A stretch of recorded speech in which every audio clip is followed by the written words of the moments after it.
participou do encontro anterior gostaria de compartilhar o que chamou a atenção, o que ficou de dúvida, né? Acho que hoje é um dia muito para a gente entender essa prática e experienciar essa prática, né?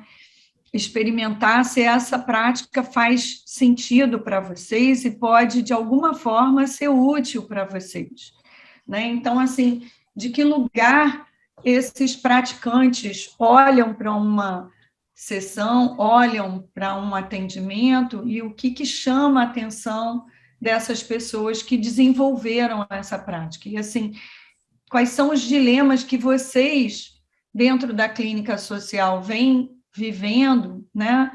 E de que forma essa prática pode também atender aos dilemas que vocês já passam.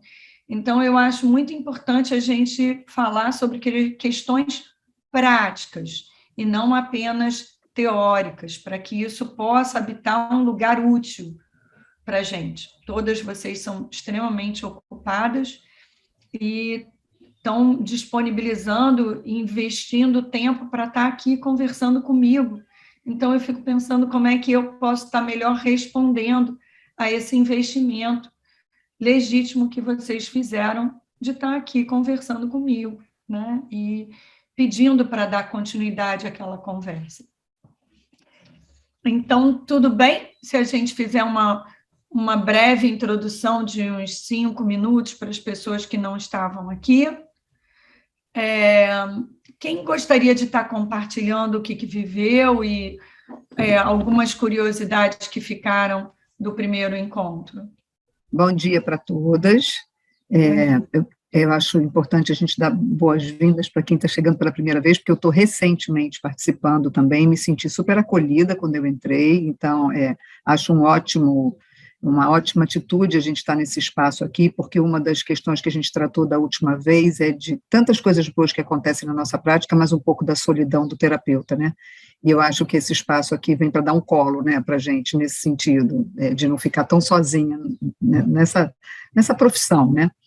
Mas, Lúcia, eu fiquei muito encantada, eu sou uma estudiosa e ainda preciso estudar muito da terapia narrativa, eu acredito em rehistoriar a vida, da gente elencar fatos mais importantes para que a gente possa contar uma nova história, e diante do que a Lúcia contou, né, de tão pouco tempo, assim, você saber muitas vezes que você vai atender uma pessoa por uma única vez, a gente não se dá conta, mas às vezes acontece isso com a gente no consultório, a gente nunca sabe, alguns pacientes nossos, se vai ser a última vez, se eles vão voltar, né?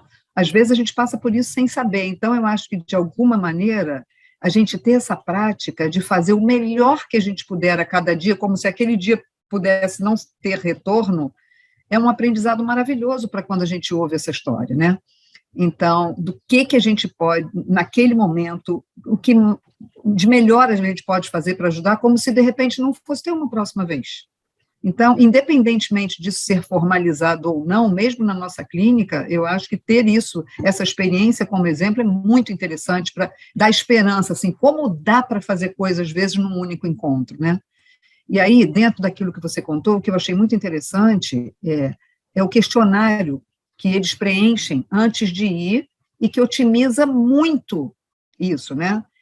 Eu tentei, não sei se estou errada, mas fazer um paralelo com, muitas vezes, prescrições que a gente faz para o paciente para um próximo encontro e que podem ter perguntas reflexivas que nos ajudem a contribuir mais no próximo encontro, né? Ou a tarefa mesmo para fazerem, por exemplo, eu atendo mais casal do que família na minha experiência, por acaso, tem acontecido.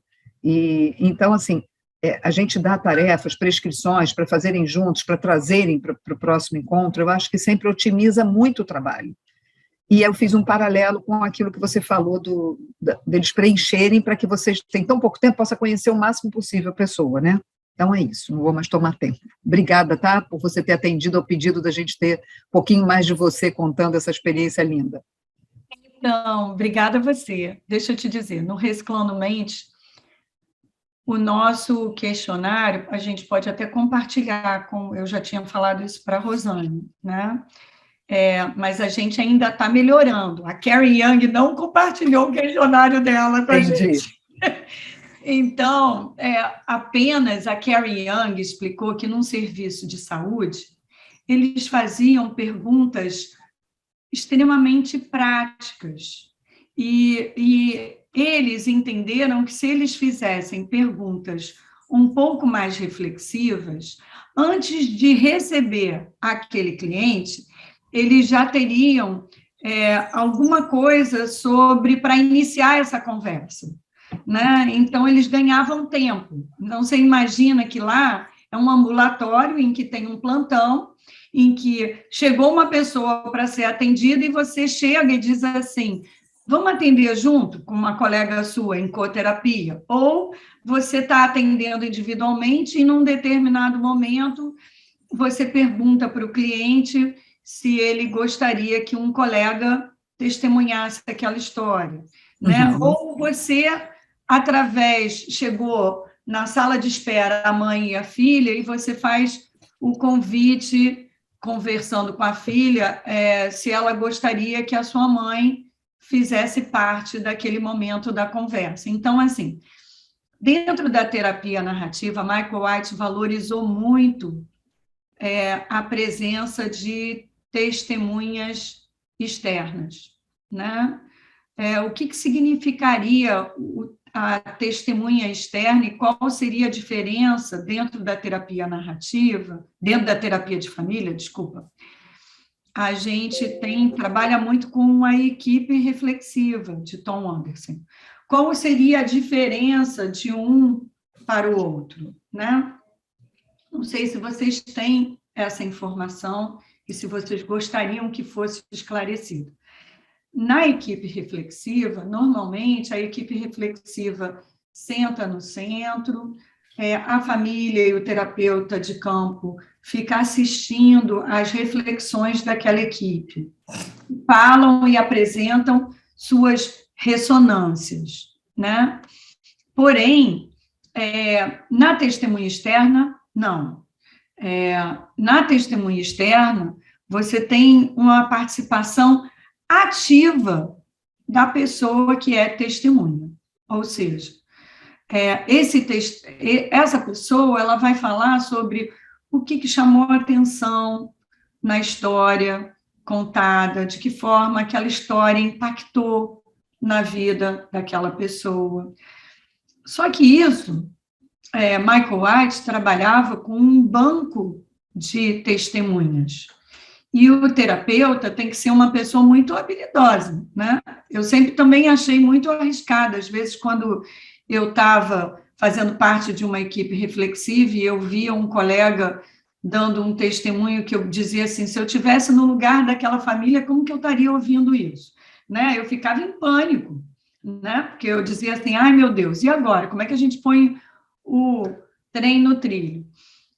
Dentro da terapia narrativa, e eu acho que as práticas, quem faz formação em prática colaborativa, até coloca que, muitas vezes, o terapeuta narrativo, ele dirige muito a sessão, eu acho que dirige nesse lugar, dirige através das perguntas reflexivas, né? Então, quando a gente vê que a coisa pode estar indo por um lugar que não é muito bom, a gente faz uma pergunta que redireciona para um lugar que a gente considera que seja mais saudável, melhor, né? Então, é uma maneira que a gente encontra para melhor conduzir aquela conversa, né? Para um lugar que seja, vamos dizer assim, não é frutífero, produtivo, construtivo, né? Que traga, a gente imagina, sabe uma montanha de uma estação de esqui? Então, existem os caminhos, a pista verde, a pista não sei das quantas, a pista não sei das... Agora, quem faz snowboard não tem pista, eles andam no meio da montanha. Vocês já perceberam isso?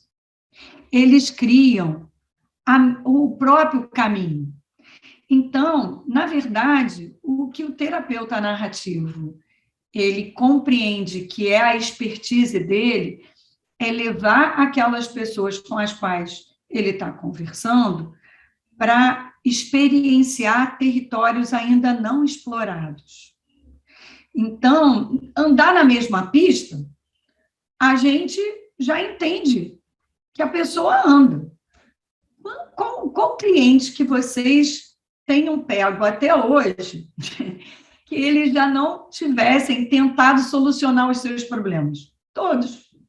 Muitos deles extremamente experientes, extremamente inteligentes, e que muitas vezes se sentem muito mal por estar convivendo com aquele problema sem conseguir dar uma solução para aquele problema. Isso é muito comum, né? Então, uma das coisas mais importantes é a gente entender que aquela pessoa, que aquela família, que aquele casal já tem uma história de busca de solucionar os problemas e reconhecer todo o esforço e empenho dessa pessoa em reconhecer tudo isso. Então, uma das coisas que eu considero, que eu compartilhei com vocês e que eu valorizo muito, é a fala do John Winslow, que ele diz que a primeira coisa que ele tinha que reconhecer era a atitude da pessoa estar indo ali e pedir a sua ajuda. Então, ele diz que ele já reconhece, na própria busca do tratamento, a primeira agência, a primeira atividade que a pessoa tem. Então, você diz, muitas vezes você diz, mas como que aquela pessoa ficou casada com aquele problema há tanto tempo? A primeira coisa que o John Winslow diz é o seguinte, olha, só o fato da pessoa estar te ligando, você já diz assim, nossa, eu estou vendo que você está num momento especial, em que você está buscando agir de uma forma diferente. Então, você reconhecer esse agenciamento. Por que reconhecer agenciamento, principalmente num atendimento breve, ele é tão importante? Gente, os problemas retiram a dignidade da gente. Todos nós. Quando a gente lida com problema, a gente se sente menos. Conforme a gente cria o entendimento da gente sobre o problema, a gente vai ficando menor ainda. E aí, quando a gente vê, não foi o problema que ficou maior, fomos nós que ficamos menores diante dos problemas. Então, reconhecer o agenciamento desde o primeiro momento significa reconhecer a capacidade dessa pessoa de lutar e responder às situações, problemas que ela vive. Num atendimento breve, ter esse olhar é fundamental. Porque você entra quase como se você fosse um consultor. Você veio aqui para ter uma consultoria, né? Para saber como é que você vai sair daqui tinindo, com novas ideias para empreender nas respostas à situação problemática. Então, o que eu compartilhei é que, primeiro, a gente reconhece o agenciamento de busca dessa pessoa. Em segundo lugar, a gente descobre que muitas vezes a pessoa traz um mar de problemas. E aí a gente precisa descobrir com ela, dentre esse mar de problemas, qual seria o problema em que ela acha que é mais relevante que seja dado atenção naquele momento. Então, o que ela quer priorizar? No trabalho do Walking Clinic, a pessoa pode ter outros encontros. Então, vamos dizer que você não conseguiu, ou que você conseguiu, eu acho que a Dilsa estava falando sobre prescrições, perguntas, a gente elege documentação, você estava falando do questionário, mas no final de uma sessão, a gente deixa um documento com a pessoa.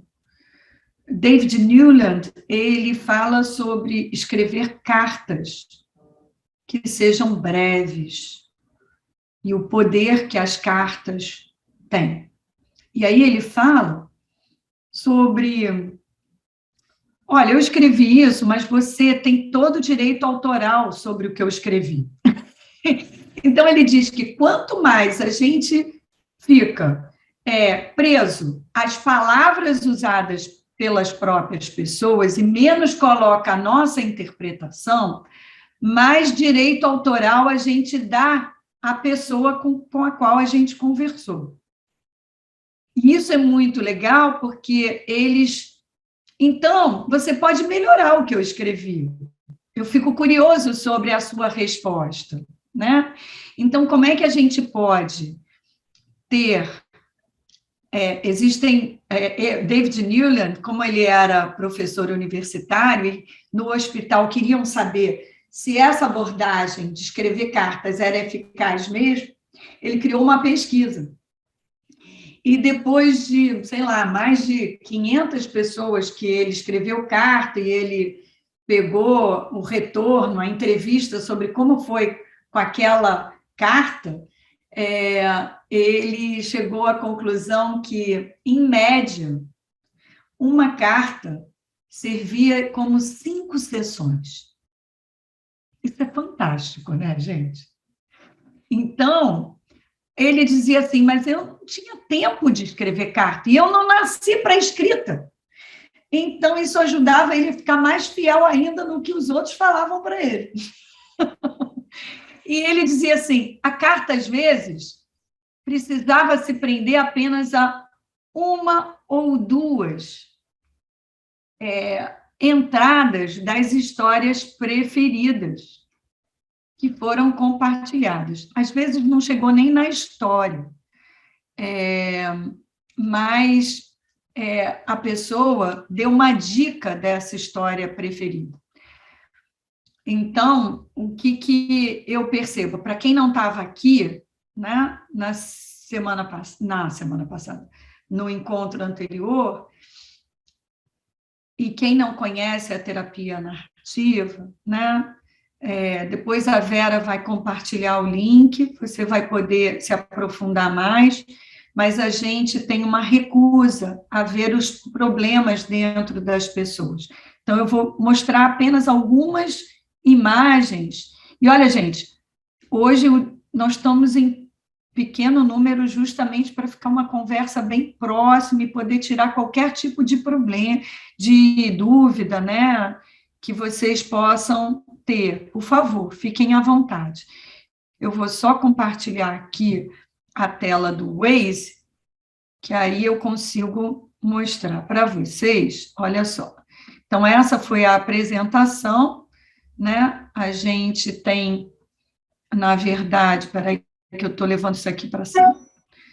A gente tem, na verdade, o que significa o serviço de walking clinic, tudo isso está na apresentação anterior.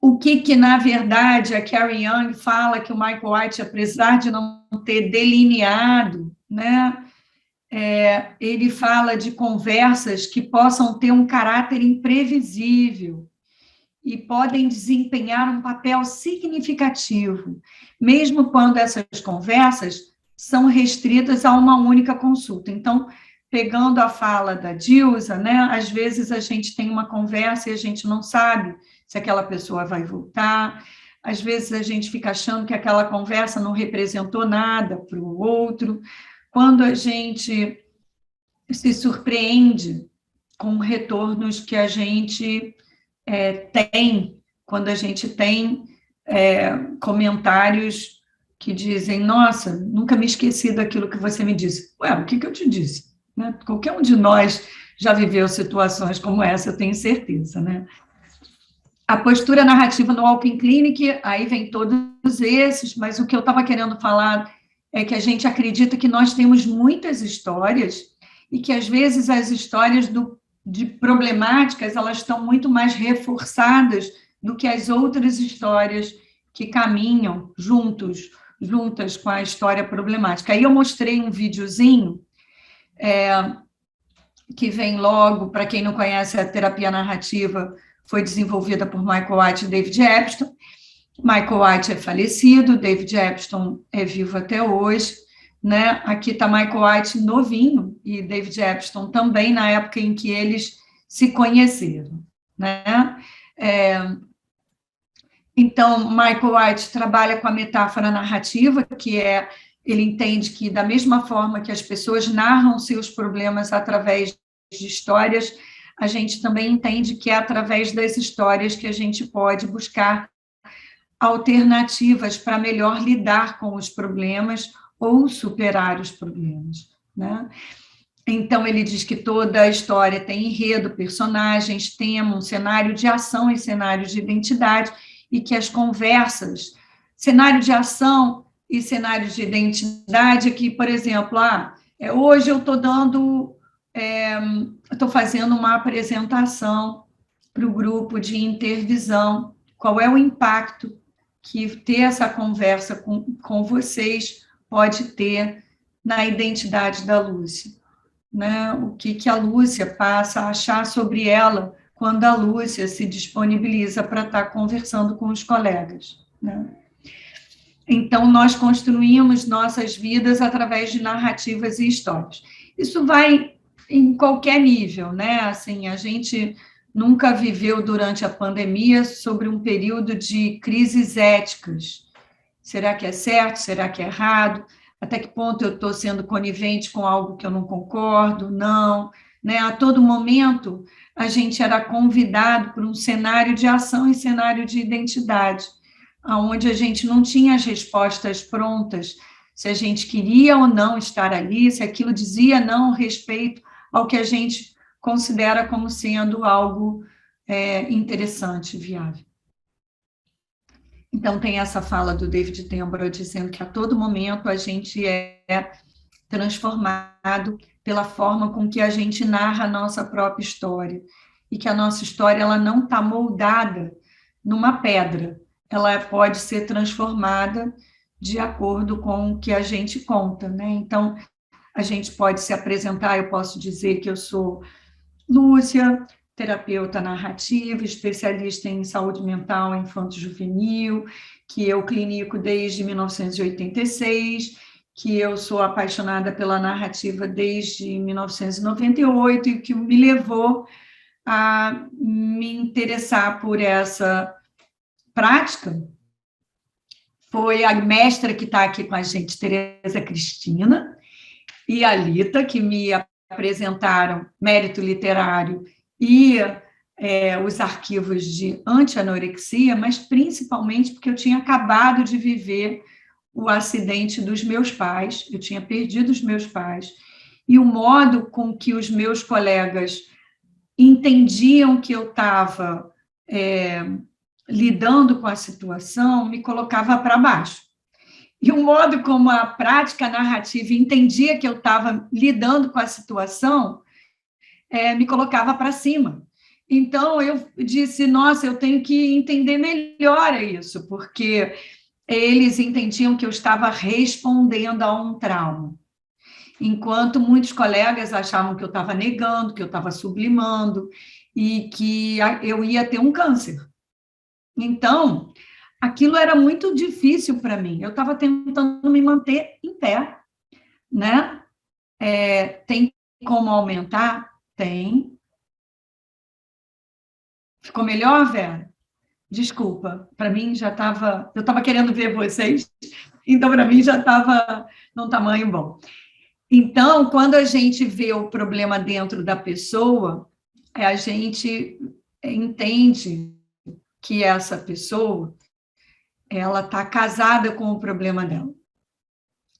Quando a gente vê o problema fora da pessoa, a gente entende que essa pessoa pode se relacionar com o problema. Então, quando eu falo de mim, né, eu entendi, eu sempre fui minha mãe sempre foi uma pessoa divertida. E eu me lembro até hoje que aquele acidente não combinava com a minha história de vida. E eu ficava pensando como que eu ia me apresentar para as pessoas, contando uma tragédia, né? aquela tragédia não ia sair da minha vida, eu não ia deixar de tê-la. E ela tampouco ia ter menor impacto na minha vida, porque foi muito duro perder minha mãe e meu pai de uma hora para outra. Eu me lembro que eu sempre fui designated driver na minha casa, né? E naquele dia eu sentei para dirigir, eu não sabia para onde eu ia. Então eu estava completamente sem saber se eu dava conta de dirigir, se eu dava conta de saber para onde eu ia, né? Então eu entendo que o impacto não foi pequeno. Ao mesmo tempo, eu tinha o meu marido quebrado financeiramente do meu lado e eu tinha 2 crianças pequenas. Então, será que eu estava negando? Será que eu estava sublimando? Ou será que eu estava tentando me manter em pé, apesar de toda a dor, né?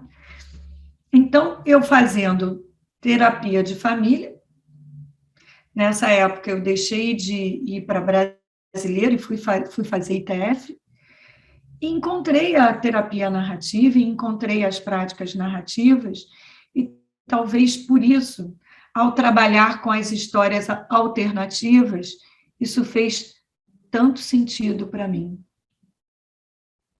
Não que eu não fosse uma apaixonada por N outras abordagens que eu conheci e que eu entrei em contato, mas é que isso, de alguma forma, me salvou. Então, me colocou ativa, dando continuidade a dizer que, inclusive, eu era apta a continuar trabalhando. Tinha um filme, não sei se vocês assistiram, da Bruce Willis, é ótimo, com o Bruce Willis, A Cor da Noite, em que ele era um psicanalista, em que ele interpreta uma paciente e essa paciente se joga da janela e ele deixa de ver o vermelho. E aí ele vai, é um filme interessante, um policial, e ele vai tirar férias e estar com um amigo que tinha ficado muito famoso, trabalhava com grupoterapia, e esse amigo é um filme hollywoodiano, né, gente? É assassinado por um dos clientes do grupo, e ele termina tendo que ajudar a desvendar qual cliente poderia ter feito aquilo. E nesse meio do caminho ele descobre que ele volta a ver a cor. E o que é que faz ele voltar a ver a cor? E nessa época eu estava na minha supervisão e eu dizia para a minha supervisora, eu estou com medo de achar que a dor de ninguém vai ser mais importante para mim. Porque eu passei por uma dor tão grande, será que eu vou banalizar a dor das outras pessoas? Então, como é que é para nós que a gente consiga se manter, né, ativa e checando até que ponto a nossa escuta continua sendo generosa para a dor do outro, quando a gente vive uma dor grande ou quando a gente passa adversidade. E a terapia narrativa diz que é na adversidade que a gente desenvolve recursos, né? Então, eu só quis mostrar isso aqui para quem não estava, para entender de que lugar a gente parte para um ponto de partida, e usei uma experiência minha apenas para ilustrar e colocar que nós, terapeutas, também vivemos momentos difíceis, e, às vezes, quando a gente se coloca em xeque-mate, é trabalhar com as nossas histórias alternativas, que, às vezes, pode nos salvar. Faz sentido isso para vocês? Então, aqui tem uma gravação do Gene Combs. O Gene está explicando que essa linha vermelha, vai explicar, né? Que essa linha vermelha é uma história problemática, que muitas pessoas chegam ao nosso consultório narrando essa história problemática que a gente quer ampliar. E aí eu estou fazendo essa introdução um pouco longa para a gente treinar os tipos de perguntas. E aí a gente vai, que foi a parte que a gente, no primeiro encontro, não conseguiu dar maior atenção. Faz sentido? Então, só para quem não teve no primeiro encontro se situar e, ao mesmo tempo, para quem teve, poder reavivar. Faz sentido? Então, aqui o Gene Combs vai dizer que quando a gente fica buscando cada pontinho preto desse, é um fato, ou um evento da vida, né? E quando você fica preso a uma única história, você perde a possibilidade de entender que aquela pessoa tem outras histórias além daquela história problemática. Em nenhum momento você está diminuindo o valor da história problemática, em nenhum momento você está diminuindo a dor da história problemática, mas você está lembrando que ela não é só aquela história problemática, que existem outras histórias. In therapy organized by the narrative metaphor, we work with people to find new meaning in their lives by experiencing, telling, and retelling stories of as yet unstoried aspects of their lives. Imagine that each of the dots represents a life experience. When people consult with a therapist, they're usually caught up in a rather thin story that focuses on only a few of their many life experiences. As therapists, our first job is to listen to this story and to orient to it as one of many possible stories. Listening with that attitude helps us notice when people make implicit or explicit reference to events that wouldn't be predicted by the plot of the problematic story. Vocês percebem que ele está falando para a gente ficar preso a eventos que estejam fora da história problemática. Então, às vezes, por exemplo, vou dar um exemplo que ilustra bem. Você tem aquela pessoa que é tida como alcoólatra. Então, dentro da terapia narrativa, você não vai chegar e perguntar para essa pessoa quando que ele descobriu que ele era alcoólatra. Você vai dizer, há quanto tempo você convive com o problema da bebida? Aí você externalizou, né? Quando você faz essa pergunta, você vai perguntar, mas esse problema está sempre presente? Existe algum dia que você foi para uma festa e você percebeu que esse problema não esteve presente? Você está buscando as exceções. Aí a pessoa vai dizer assim, teve outro dia, foi batizado do não sei o quê. E aí você vai ficar curioso em saber o que aconteceu nesse dia, quem estava presente nesse evento, o que foi diferente para essa pessoa nesse dia que permitiu que essa pessoa fosse mais forte do que o problema, que percebeu que essa pessoa não deixasse que o problema da bebida comandasse a vida dela, por exemplo. Isso faz sentido para vocês? We can then ask questions that invite people to step into those events and to tell us and themselves about the events and the meaning of the events, developing them into memorable and vivid stories. Over time, this... O que é isso? Quando a gente pega uma história que está fora da história problemática, é muito importante que a gente queira os detalhes sobre essa história. Mas como é que foi isso? Mas é assim? É assado? Que nem uma criança que quer saber de todos os detalhes, a gente nunca assume que a gente entendeu. Se o cliente vira para mim e me diz assim, entendeu? Eu nunca vou dizer, eu vou sempre dizer assim, bom, não sei, o que você gostaria que eu tivesse entendido?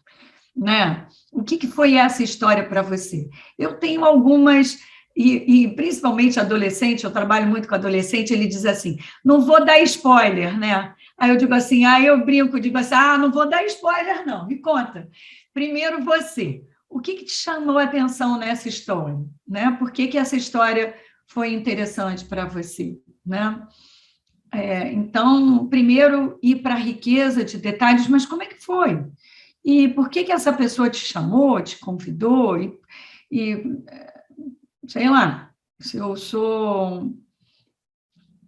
Eu acho que várias coisas podem estar interferindo e trazendo a gente a ter a curiosidade genuína de fazer perguntas que façam essa pessoa enriquecer. Então, quando a gente fala sobre engrossar outras possibilidades, outras histórias, a gente está olhando para uma história que muitas vezes não precisa contradizer a história problemática, mas ela simplesmente não conta a mesma história da história problemática. Por exemplo, a história problemática diz que a pessoa convida a pessoa a ter uma identidade, um sentimento de que ela é uma pessoa fracassada. Uma história alternativa pode dizer que essa pessoa ela é criativa, ela tem ideias deslumbrantes, ela é engraçada, ela é divertida, ela levanta a moral dos outros. Ou seja, ela atribui para a identidade dessa pessoa um outro entendimento. Isso faz sentido para vocês? This process leads to the development of multiple storylines with rich and complex meanings that speak of multiple possibilities for people's lives. Quando ele fala em rich and complex meanings, quando ele está falando de entendimentos, significados complexos e ricos, é porque todos nós temos um bando de histórias. E todos os nossos clientes também têm esse bando de histórias. Quando a gente parte para uma sessão única, sabendo que aquela pessoa tem um bando de história, é como se a gente tivesse com a história problemática e um baú por ser aberto, em que a gente fica curioso sobre essas outras possibilidades.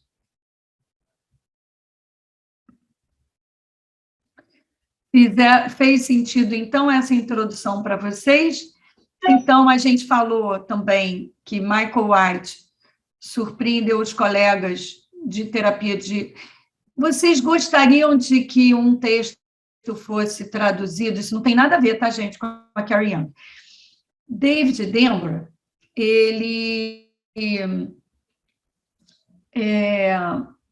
foi convidado para escrever uma entrevista com Salvador Minuti sobre o trabalho de Michael White. Vocês gostariam de ter acesso a esse texto? Esse texto seria interessante para vocês? Né? Eu acho que é uma maneira muito interessante da gente entender a conversa do Minuti com essa conversa que o Michael White convidava os terapeutas da Escola de Milão a realizar. Espera aí que eu vou ver o que escreveram aqui. Sim, Valéria colocou. Eu vou providenciar e passo para a Rosane, tá? Lúcia, e aí, precisando, fala. Os princípios do Mike White com os quais ele trabalha são totalmente Milton Erickson. Trabalhar na exceção, focar na saúde, né? Ele fala de ver outras histórias, né? Não ficar na história paralisante, né? Vamos dizer assim. Lúcia, eu não conheço tanto a abordagem, né, de Erickson, mas existem algumas diferenças. O Michael White, ele se baseou em Foucault, Derrida, então ele fala sobre perguntas de desconstrução.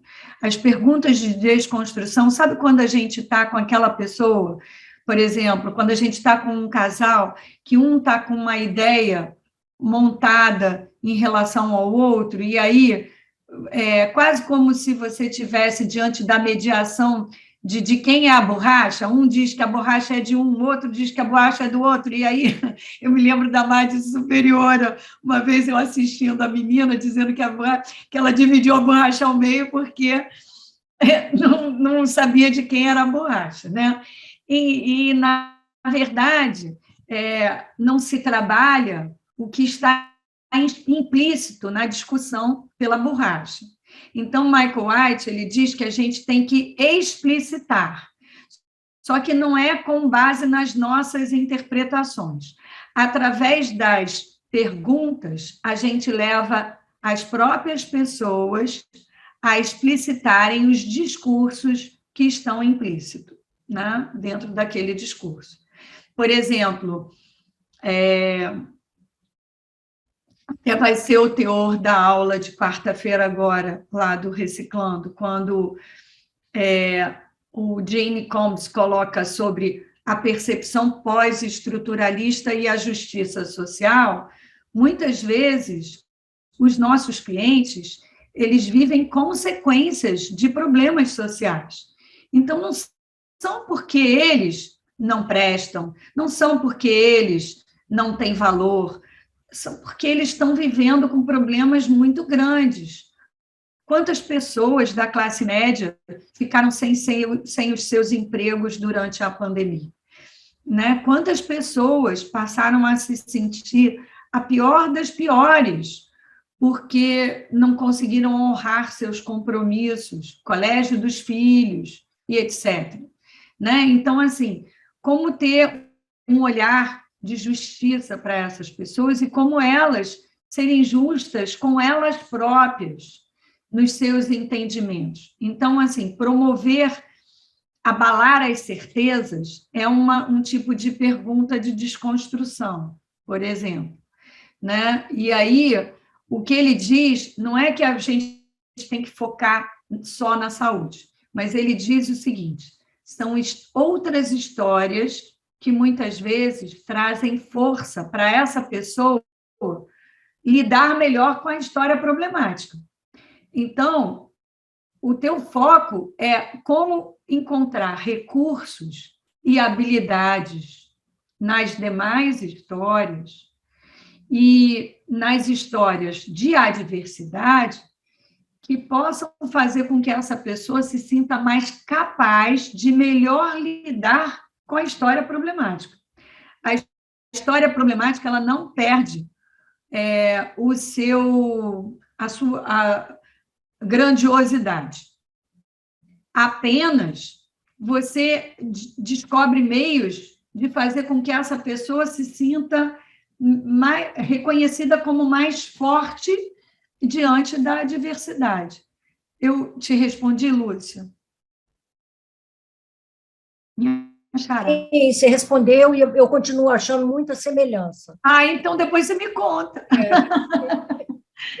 Foucault, Derrida, isso são coisas mais recentes, né? E, bom, enfim, são premissas do Milton Erickson, enfim, é muito semelhante. Mas eu acho ótimo, porque eu só não posso te afirmar por pouco conhecimento. Ele, na verdade, foi um grande terapeuta e ele não foi um grande teórico, ele não escreveu nenhuma teoria, ele simplesmente fazia muito bem.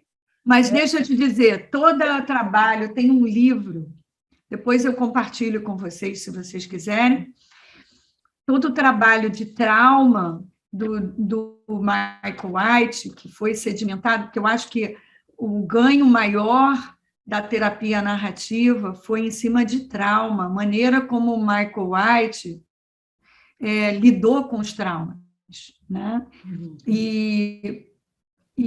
Bom, eu sou suspeita para falar, porque eu termino acompanhando o trabalho de um outro grande mestre de trauma, discípulo dele, principalmente em traumas coletivos, que é o David Denborough.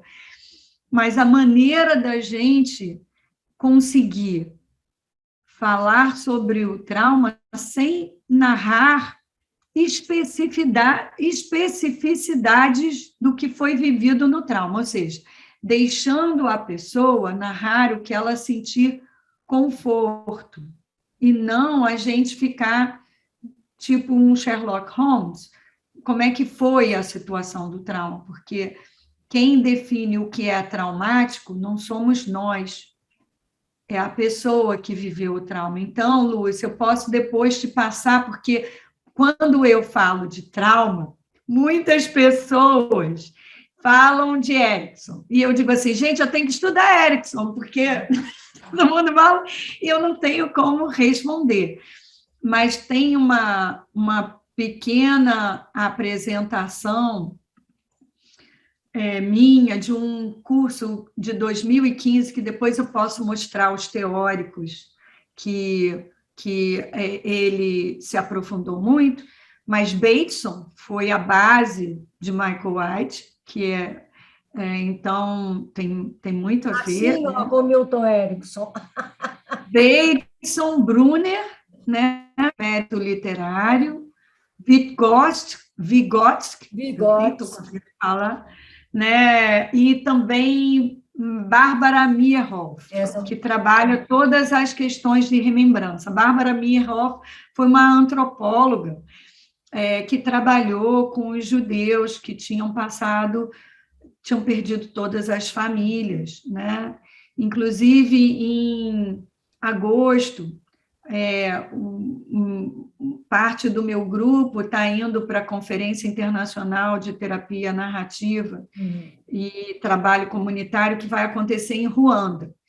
E aí depois a gente vai trazer novidades, porque vão ter lá trabalhos com grupos de judeus e pessoas de Israel que fizeram, por conta de genocídio, né? Ruanda, e eles não só viveram um genocídio, como eles continuaram convivendo com aquele que matou a própria família, morando ali na esquina. Então, como eles aprenderam a não carregar a dor com eles, então, e como eles aprenderam a perdoar para não carregar a dor com eles. Não é porque eles acharam que aquela pessoa tinha ficado boa, né?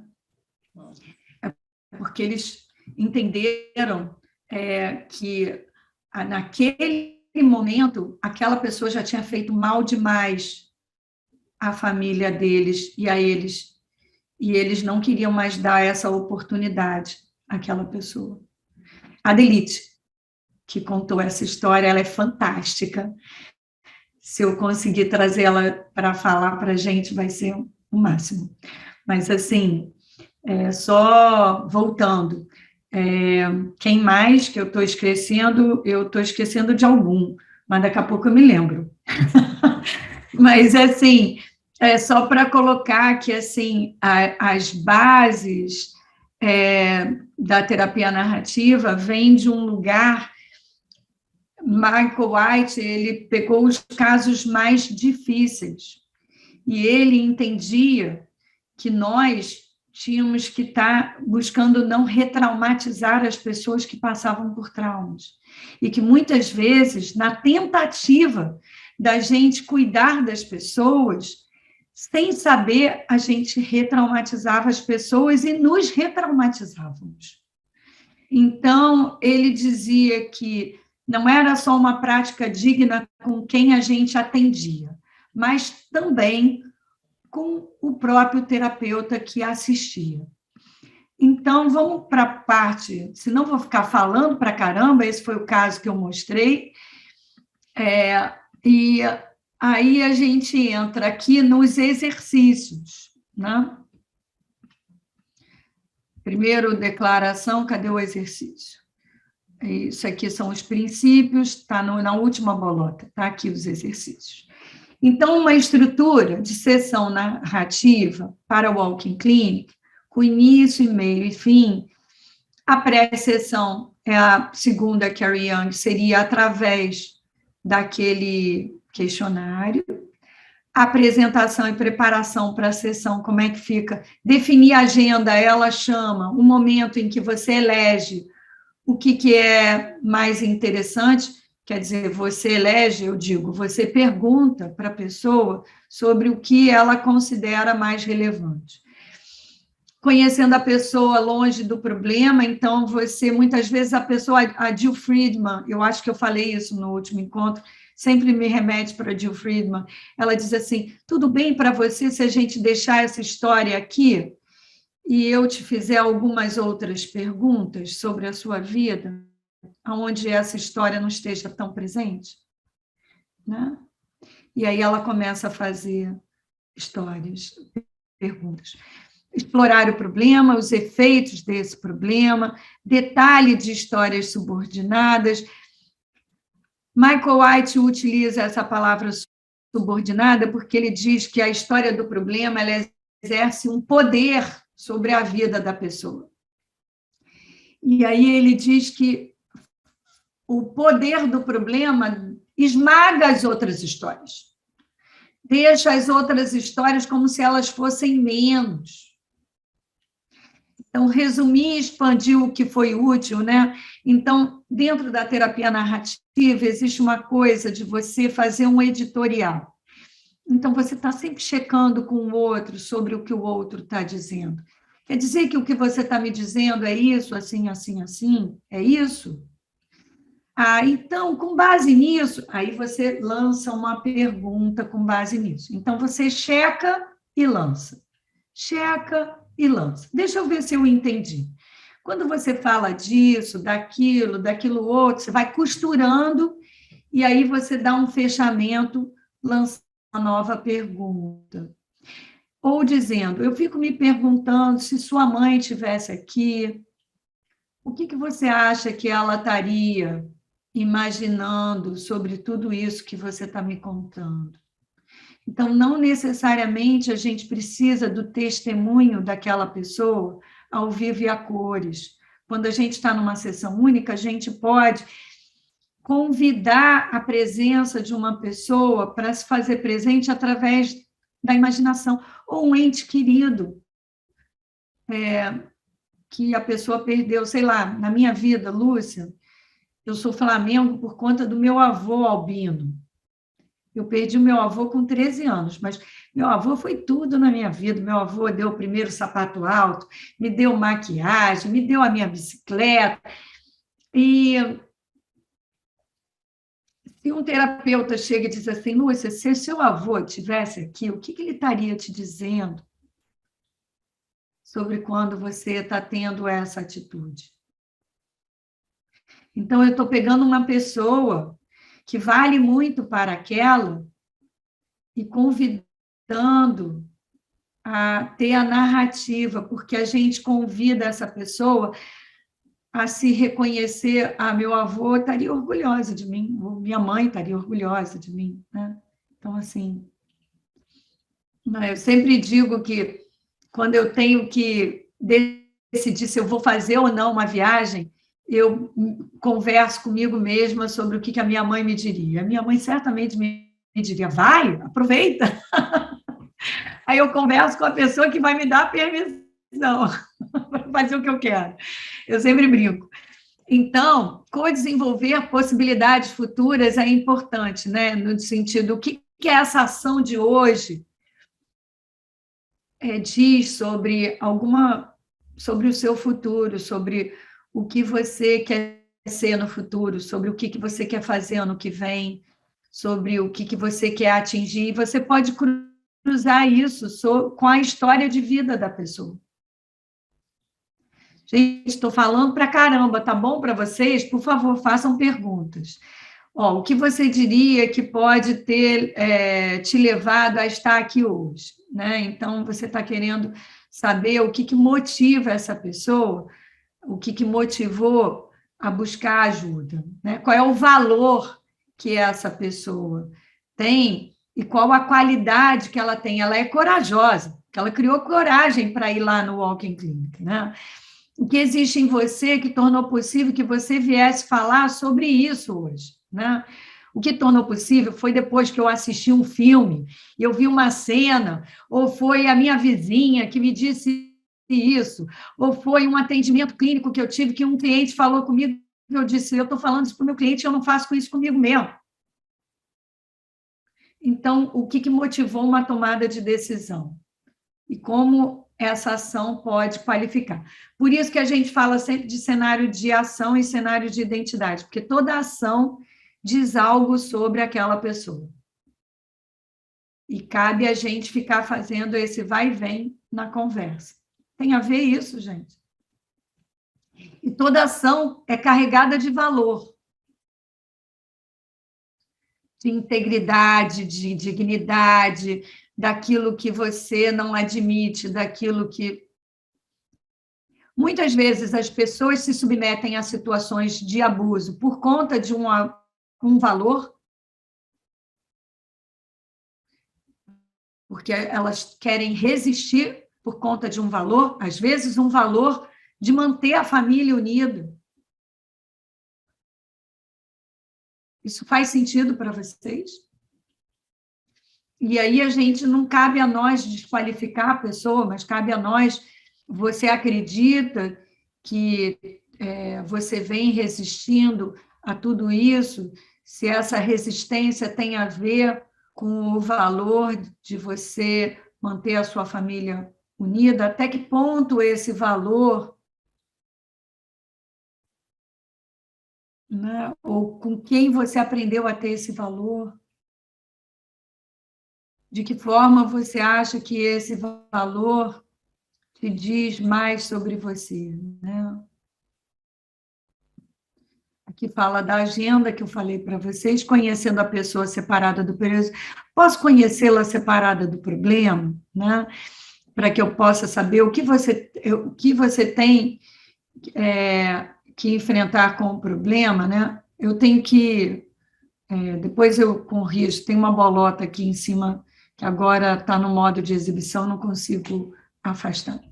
Quem na sua vida agora ou no passado, né, teria a dizer sobre o tipo de pessoa que você é e o que eles apreciam em você? Fique sempre atento às pessoas que você pode enriquecer com essa conversa. Eu acho que eu cheguei a mandar o PDF para vocês, não mandei? Dessa apresentação? Hein, Vera? Não me lembro, Lúcia. Então, vocês Alguém querem lembra o PDF? Eu vou não me lembro. Eu acho que não, mas não me lembro. Eu mando, tá, gente? Desculpa, se foi por esquecimento. Você se importa se eu te conhecer melhor através deles? Conhecer através do outro é uma prática muito usada dentro da terapia narrativa, né? Se determinada pessoa estivesse aqui, acabei de falar para vocês, pessoas vivas ou não vivas, e o quanto isso seria, né, valores, habilidades, qualidades. Talvez eles pudessem me contar uma história sobre algo que você fez ou disse que foi importante para eles. O que eles me diriam? A gente está sempre buscando o que é precioso para as pessoas, porque normalmente as pessoas que estão deprimidas, elas estão com os seus sonhos ameaçados, com as suas esperanças ameaçadas. E é por isso que elas estão tristes. Externalizar é muito importante. Então, o conflito entre as pessoas frequentemente é reduzido à medida que as pessoas têm seus esforços reconhecidos, na tentativa de reduzir a influência do problema em suas vidas. Eu dei o exemplo de vocês, eu não podia diminuir a perda dos meus pais na minha vida, nem o problema com que o meu marido estava lidando, né? Mas, certamente, se os meus esforços fossem reconhecidos como me manter erguida, e não como eu não sublimando, negando, como se eu não quisesse lidar com aquela situação, isso me mantinha forte diante do problema que eu tinha. Eu tinha uma avó esclerosada que aprontava 1001 coisas para lidar, e eu não sabia como eu ia fazer aquilo. Minha mãe era filha única, e eu tinha 2 irmãos que as minhas cunhadas não queriam saber da minha avó. Então, eu tinha que cuidar da minha avó, e como que eu ia cuidar da minha avó? A minha avó não queria tomar banho. Então, como é que eu ia fazer minha avó tomar banho? Como é que era ter um pai e uma mãe que cuidavam dessa avó e, de repente, não ter esse pai e essa mãe e ter 2 crianças muito pequenas para cuidar e essa avó? E eu ia trabalhar, quando eu voltava, a minha avó tinha dado beliscão de deixar sangue pisado no braço da minha filha, por conta do bombom que ela tinha roubado da minha filha, e ele criava uma confusão, as empregadas brigavam com a minha avó. Vocês não imaginam o que era. Contar é fácil, né, gente? Viver é difícil, complicado pra caramba.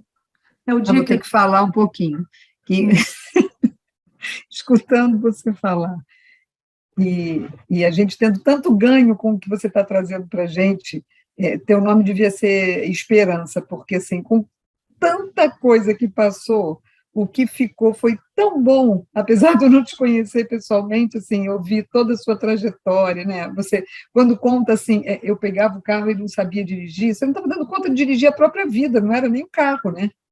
Então, assim, parabéns, obrigada, tá? Por ter a disponibilidade de compartilhar uma história tão interessante. Obrigada mesmo, e que bom a gente poder ver que o que ficou foi uma coisa tão frutífera. Obrigada.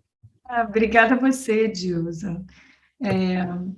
Essas histórias, elas não são desprovidas de sentimento ou de emoção, mas o que eu quero dizer é que eu acho que, se me ajudou, pode ajudar outras pessoas. Então, eu não falo do lugar de onde eu apenas estudei, mas eu falo do lugar em que motivou o meu estudo, né? Em que me levou a ter mais interesse sobre isso que, de alguma forma, tinha me ajudado a cuidar de algo que era difícil para mim e que mudou até a minha maneira de me nomear, né? Antes eu era Lúcia Helena. Todo mundo que me conheceu depois disso me conheceu como Lúcia. E eu só me dei conta disso, não tem esse negócio do nome, né? Eu só me dei conta disso depois de muito tempo, porque eu dizia assim, nossa, eu era princesinha. E eu disse assim, caraca, deixei de ser princesa. E sei lá, para onde isso me inspirou, né? Mas obrigada, Dilson. Então, a dupla escuta significa a gente ter a escuta para a história problemática, mas também para como a pessoa responde ao problema. Então, como é que essa pessoa está se honrando, se mantendo digna, apesar do problema que ela está enfrentando, né? As histórias subordinadas, que são tão achatadas pelo poder da história problemática, aquelas que estão ofuscadas pelo poder da história problemática. A gente não consegue ver direito as outras histórias, porque a história problemática ela é tão mais forte. Então, as histórias de habilidades, qualidades, saberes, as histórias que refletem compromissos, o que me nutre para estar aqui hoje conversando com vocês? Se vocês me fizerem essa pergunta, eu digo, eu considero tão importante a gente conseguir levar o nosso saber para além do nosso consultório. É por isso que eu estou aqui. Esse é um valor para mim. E essa é uma intenção clara para mim. Eu acho que eu tenho um trabalho social, e não uma caridade. E eu tenho um trabalho social com os meus pares que se interessam por aquilo que eu faço. Então, é óbvio que todos nós precisamos de dinheiro para pagar as contas, etc.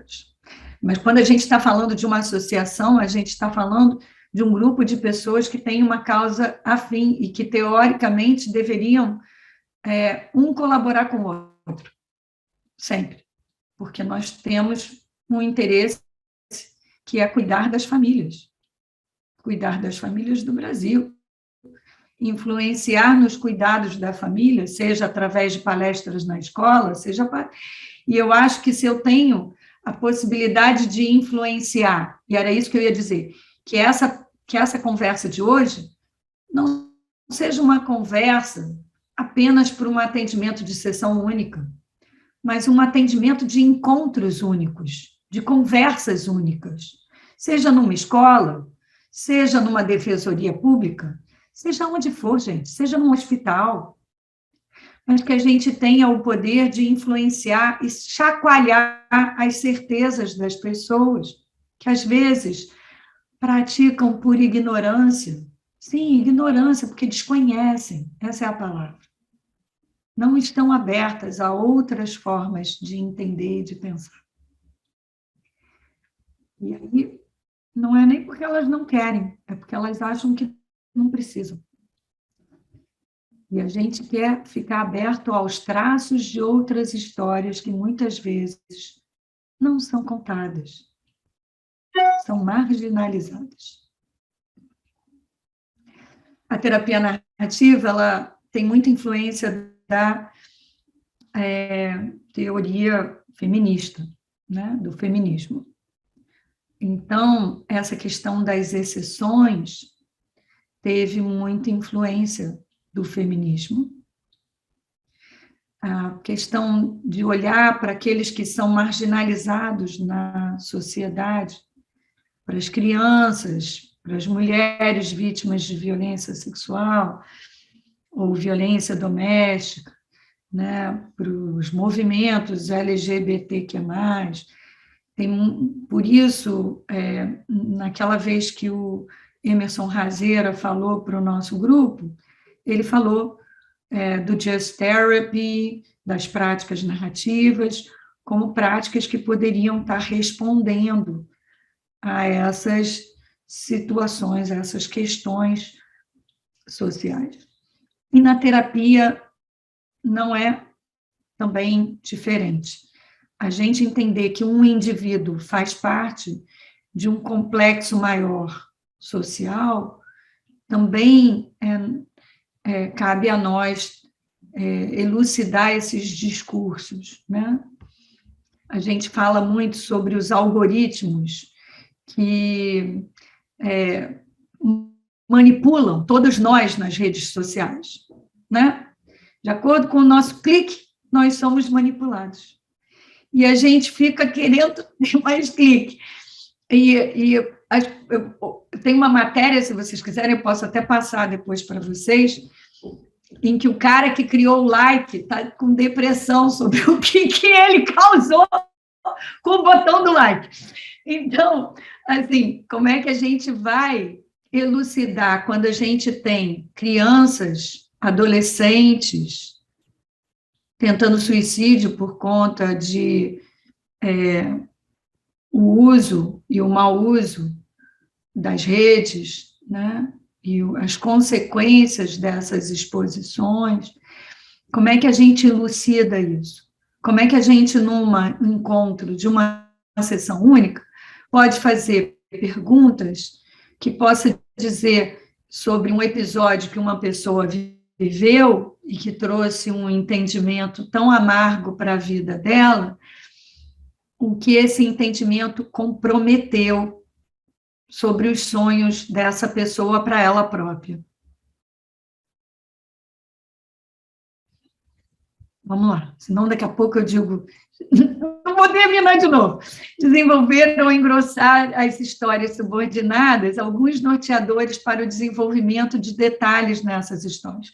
Nomear e descrever quaisquer ações e iniciativas. Mas como foi isso, né? Explorar os efeitos da iniciativa. Avaliar os efeitos da iniciativa. Justificar a avaliação, né? Então, assim, por que isso foi importante para você? Né? Isso é tão importante, gente, porque isso fala sobre a gente ter opinião, a gente manifestar a nossa opinião. Como deixar as histórias mais densas? O que tornou isso possível? Por acaso essa escolha reflete algum compromisso, valor, princípio, legado? Se sim, qual? Como você o nomearia? Qual é a história desse valor ou princípio? Para quem não trabalha com a terapia narrativa, essa pergunta pode soar estranha. Gente, essa pergunta ela é riquíssima. Normalmente as pessoas começam a chorar quando elas vão falar sobre isso, porque elas normalmente falam sobre uma pessoa muito importante, principalmente na comunidade.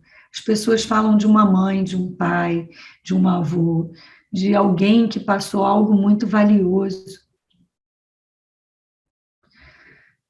Quem além de você, quem mais compartilha desse valor? O que eles diriam, pensariam, se eles soubessem que você passou ou passa por essa situação? buscando preservar esse valor. Numa ida a uma comunidade, o Raul, que está aqui, estava presente. Tinha uma senhora que tinha sofrido de uma situação de abuso. E aí ela falava dela e do gatinho dela. Dela e do gatinho dela. Quem é que era o testemunha dela, gente? O gatinho dela. Então, na mesma hora eu perguntei, olha, eu fico curiosa para entender, o que será que o seu gatinho poderia falar para nós sobre a senhora? Porque o gatinho estava em tudo com ela. Cachorro, gente. Muita gente que sofre e fica magoado na vida, termina tendo um cachorro achando que o cachorro não vai... É o único que não vai magoar. E é verdade, né? O cachorro fica lá fiel.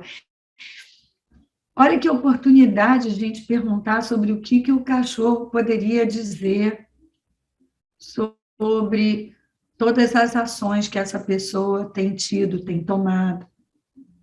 Gente, eu sou maluca, tá? Eu ponho cachorro para falar, tudo isso.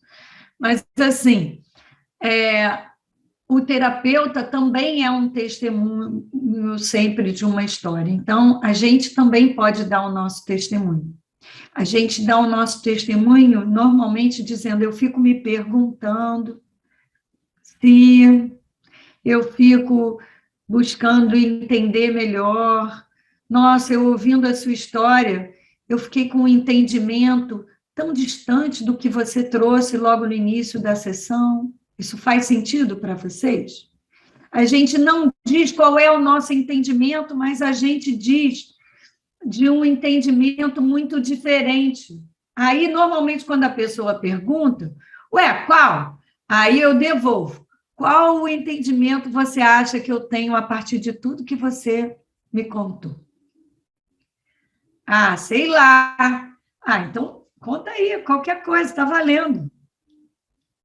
Aí, primeiro, eu ponho a pessoa para explorar e, normalmente, ela traz a impressão que eu traria dela. O que mais se destacou para você? Por que isso foi tão importante para você? Entende? Por que é importante a gente perguntar para eles antes da gente falar?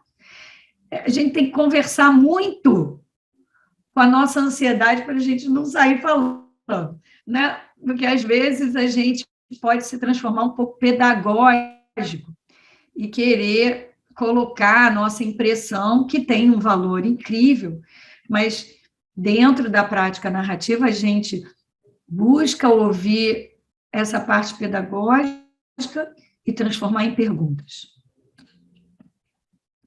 E aí, Raul está colocando aqui, na minha prática, tem muita ressonância com a prática narrativa. Entre os motivos foi por justamente ampliar a prática clínica, comunitária e social, de ampliar o que normalmente é entendido como depressão, como uma vivência de opressão. Sim, a diferença de depressão e opressão. Tem uma fala... É só para... Desculpa te interromper, porque... Por favor. É muito bom. Obrigado por compartilhar o que você está trazendo aqui para a gente hoje. Mas para trazer uma fala que a gente já conversamos uma vez, você já disse isso, que não existe terapia não para todas as pessoas que moram em comunidade, né? É difícil a gente conseguir levar para essas pessoas que moram em comunidade, que muitas precisam, né? Que passam por diversas violências e opressões, a terapia. Então, as práticas narrativas, elas têm essas ferramentas, como Alquim Clínica, como diversas outras ferramentas, né, o time da vida, que ajuda a ampliar e levar um pouco, né, de cuidado, né, de uma reflexão para essas famílias, né, que estão em comunidades muito nessa área social. Então, a gente pensa muito isso, né, olha, como é que eu vou levar o psicólogo lá para atender aquela comunidade, sendo que a comunidade inteira vive uma opressão, né. Então, as práticas narrativas nos ajudam, né, Alquim Clínica é isso, é muito comum, eu, nos atendimentos, faziam fila, né, quando eu atendi em CRAS, era fila de pessoas procurando atendimento clínico, mas era impossível dar atenção, como a clínica dá, para aquela quantidade imensa de pessoas, né. Então, para pensar estratégias, né, de como atender de formas que a gente amplia essas pessoas, né, e tentando entender como que a opressão, como que o sistema influencia também para elas estarem em uma situação marginalizadas também. Então, só para agradecer aí pelo encontro de hoje. Então, eu que agradeço a oportunidade de estar aqui com vocês. Eu sei, Miriam já comentou que ela vai ter que sair. Eu espero ter colaborado um pouquinho mais para vocês. Assim, eu sei que todos têm compromissos, né?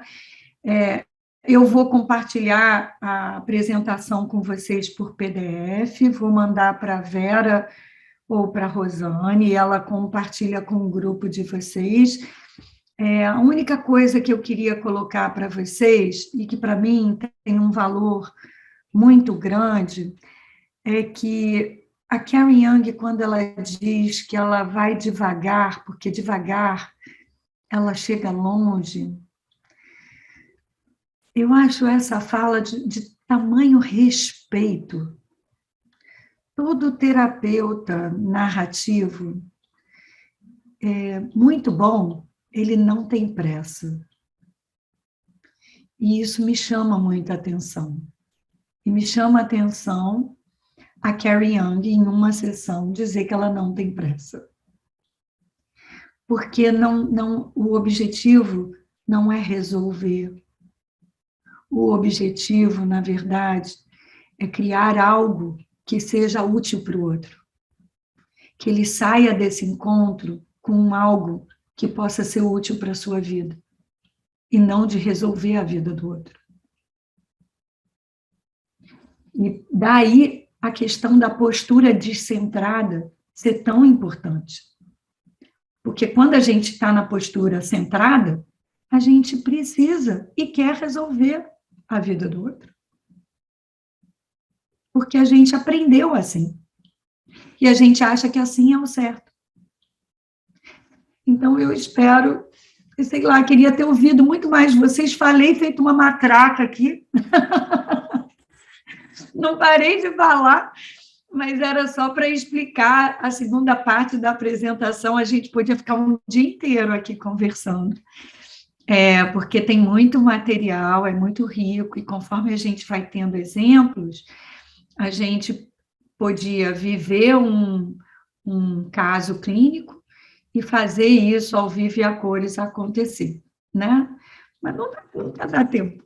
Então, que fique para uma outra oportunidade. Eu espero só ter sido significativo de alguma forma para vocês.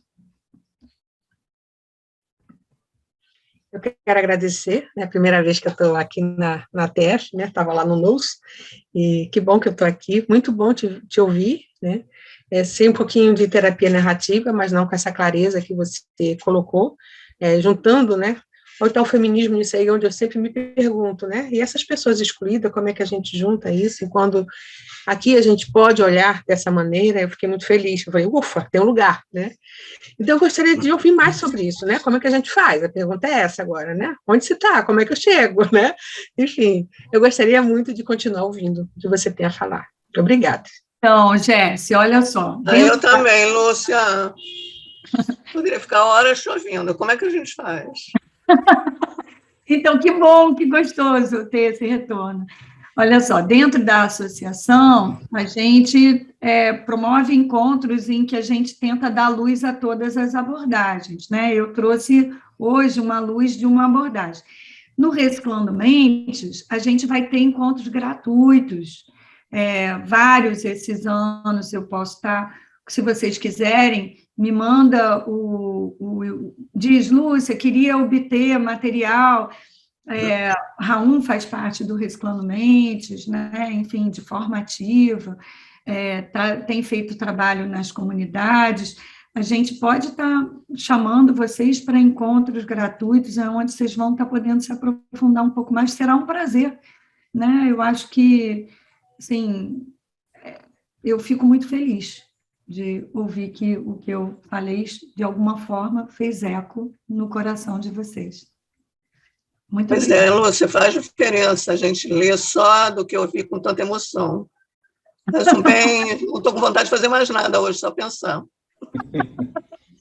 Olha, eu vou te dizer, eu acho que a única coisa que eu torno é da emoção. Tanto que eu mato as pessoas de rirem, porque termina que às vezes eu sou atrapalhada e sou engraçada, como também eu acho que eu falo do fundo do coração, né? A gente tem que falar de forma verdadeira para que as coisas, de fato, façam sentido para nós. Obrigada mesmo pelo carinho, pelo retorno de vocês. Lúcia. Lúcia, Falar fala do Jerry. do Jerry, o Isso. workshop que nós vamos fazer. Que é importante, tem a ver.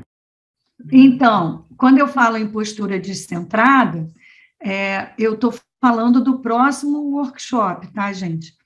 Quando a gente está falando de trazer o Jerry, não é porque o Jerry é fantástico, é porque o Jerry, lá no encontro do Congresso, fez muito sucesso com terapeutas renomados, que adoraram a fala dele, e ele vai falar de um tema que possibilita a gente estar nas relações terapêuticas de uma forma um pouco diferente. É muito importante que a gente possa ter esse entendimento para poder praticar essas abordagens de uma forma mais leve, fluida. Mas eu sei que está todo mundo tendo que ir embora. Eu vou deixar um beijo aqui, que a Luciana está de castigo também.